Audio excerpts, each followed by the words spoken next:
नमस्कार मंडळी. तोच नेहमीचा मसाले भात खाण्याचा आपल्याला कंटाळा आलेला असतो, म्हणून आपण प्रत्येक वेळी वेगवेगळ्या पद्धतीचा मसाला भात किंवा पुलाव बनवण्याचा प्रयत्न करत असतो. त्याच पद्धतीने इथे मी एक वेगळा प्रकार केलेला आहे. कदाचित तुम्हाला माहीतसुद्धा असेल हा प्रकार. चुलीवरती मी हिरव्या हरभऱ्यापासून किंवा सोलाण्यापासून म्हटलं तरी चालेल असा मी भात करणार आहे. त्यासाठी इथे मी ओल्या हरभऱ्याचे डहाळे घेतलेले आहेत. हे बघा, इथे मी आता हे सगळे सोलून घेणार आहे. भात बनवण्यासाठी इथे मी तुकडा बासमती तांदूळ घेतलेला आहे. तुम्ही अखंड घेतला तरी चालेल किंवा दुसरा कोणता आवडत असेल तरी इथे वापरला तरी चालू शकतो. अर्धा किलो तांदूळ आहे, ते स्वच्छ धुवून इथे मी घेणार आहे. चुलीवरती एक मोठं पातेलं ठेवलेलं आहे आणि ते चांगलं गरम झालेलं आहे. त्यामध्ये मी 2 पळी तेल घालून घेतलेलं आहे. तेल चांगलं गरम झाल्यानंतर त्यामध्ये मोहरी अर्धा चमचा टाकलेली आहे. मोहरी तडतडल्यानंतर अर्धा चमचा जिरे टाकून घेणार आहे. जिरे छान फुलल्यानंतर इथे काही मी खडे मसाले घेतलेले आहेत. 2 तमालपत्र घेतलेले आहे. अर्धा इंच दालचिनीचा तुकडा घेतलेला, 6 ते 7 मिरे घेतलेले आहेत, 6 ते 7 लवंगा घेतलेले आहेत, 1 ते 1.5 स्टारफूल आणि 3 हिरवे वेलदोडे. हे सगळे मसाले आता मी तेलामध्ये टाकून घेतलेले आहेत. तेलामध्ये असे परतवून घ्यायचे आणि त्याच्यानंतर एक बारीक चिरलेला कांदा टाकणार आहे.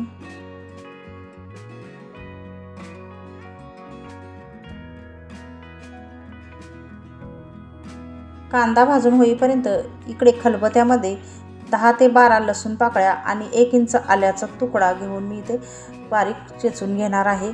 खलबत्यामध्ये आलं आणि लसूण बारीक केल्यामुळे भाताला अप्रतिम चव येते.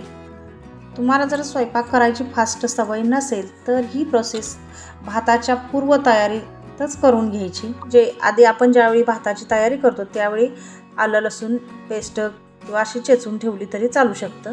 कांदा भाजून झाल्यानंतर त्यामध्ये टोमॅटो आणि 2 मिरचीचे तुकडेसुद्धा टाकून घेतलेले आहेत.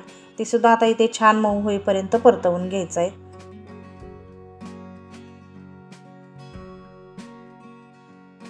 खलबत्यात बारीक केलेलं आलं लसूण सुद्धा यात टाकून घ्यायचं आहे आणि थोडं परतवून घ्यायचं आहे, म्हणजे भाताला खूप छान वास येतो.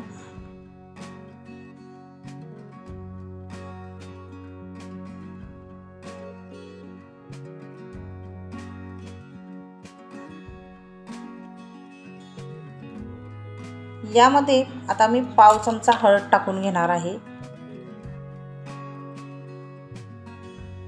आणि 1 चमचा गरम मसाला टाकलेला आहे आणि अर्धा चमचा लाल तिखट टाकलेला आहे. हे सर्व तेलामध्ये छान परतवून घ्यायचं आहे.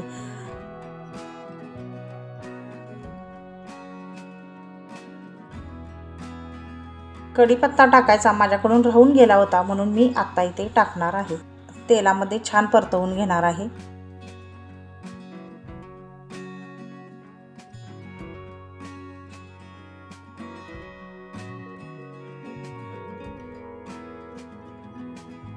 आता यामध्ये तो धुवून घेतलेला तांदूळ टाकून घ्यायचा आहे. सगळे तांदूळ इथे मी टाकून घेणार आहे.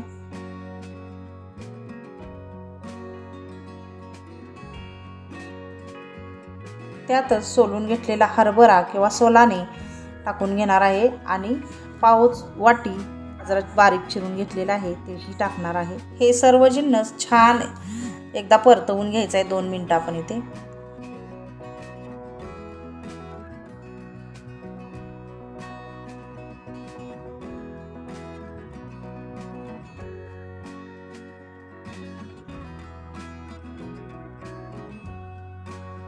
आता त्यामध्ये गरम पाणी घालायचं आहे. आपण जेवढे तांदूळ घेतल्यात त्याच्या दुप्पट पाणी इथे आपण घालून घेणार आहे. गरम पाण्याचाच वापर करायचा, त्यामुळे भाताला चव छान येते. पाणी घातल्यानंतर उलताण्याने इथे ढवळून घ्यायचं आहे, म्हणजे खाली तांदूळ चिकटून राहणार नाहीत.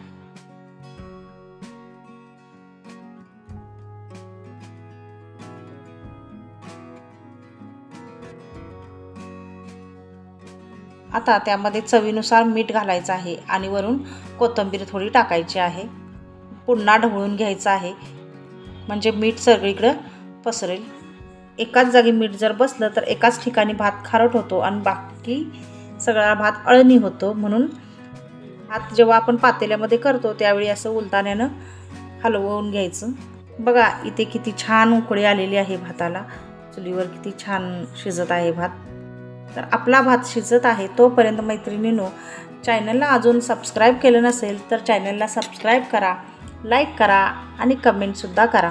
भात शिजत असताना मध्ये मध्ये असं उलताण्यानं ढवळून घ्यायचं, म्हणजे मसाले किंवा आपण त्यात ज्या काही भाज्या वापरणार आहोत त्या एका जागी बसत नाहीत, सगळ्या बाजूला मिक्स होतात भातात छान. भातातलं पाणी आटत आलं असं वाटलं आपल्याला की त्यावरती आपण झाकण ठेवायचं आणि थोडा आपला जाळ कमी करायचा. गॅसवरती असेल तर आपण मंद आचेवरती ठेवायचा, म्हणजे करपणार नाही. आणि जर चुलीवरती करणार असेल तर लाकडं आपली थोडीशी मागं ओढायची आणि भात ठेवायचा. नसेल तर आपण बाहेर कोळसा काढायचा आणि त्यावरती भात असं झाकून ठेवायचा, म्हणजे छान मुरतो, खाली करपणार पण नाही आणि पाणीसुद्धा त्यामध्ये राहणार नाही. बघा इथे किती छान आपला भात शिजलेला आहे.